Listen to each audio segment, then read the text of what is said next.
Bonjour.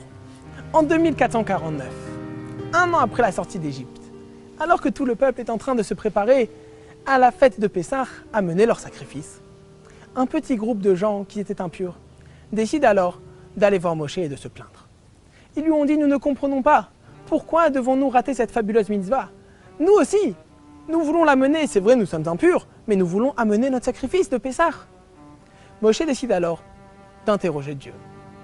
La réponse fut: dans 30 jours, le 14e jour du mois de Iyar, chaque personne qui était impure pourra ramener son sacrifice de rattrapage.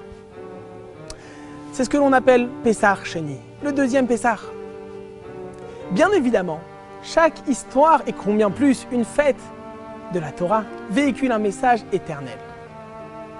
Et encore plus, lorsqu'on s'arrête sur ce que Yecheskel dit dans sa prophétie, que la fête de Pessah est la naissance du peuple juif. En d'autres termes, une naissance est quelque chose qui est primordial. On est obligé de passer par cette étape. C'est pour cela que la fête de Pessah aura un rattrapage.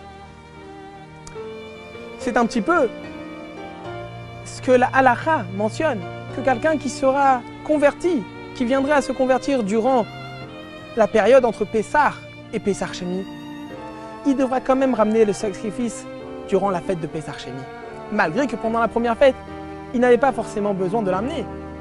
Il en est de même concernant un jeune homme qui était pas inclus dans le sacrifice familial.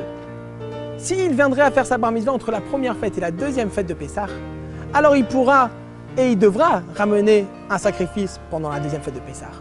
Puisqu'en réalité, la fête de Pessah est la naissance, et naissance doit être faite.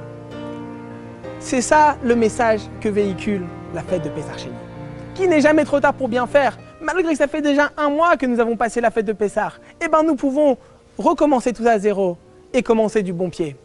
Ce vendredi, nous célébrons Pessah Sheni. Malgré que nous avons déjà bien fait dans tous les détails la fête de Pessah, nous célébrons quand même cette fête et nous marquerons Pessah Sheni. Premièrement, dans la prière, nous ne ferons pas les supplications, les tachanonim. Et deuxièmement, nous avons la coutume de manger de la matzah pendant ce jour.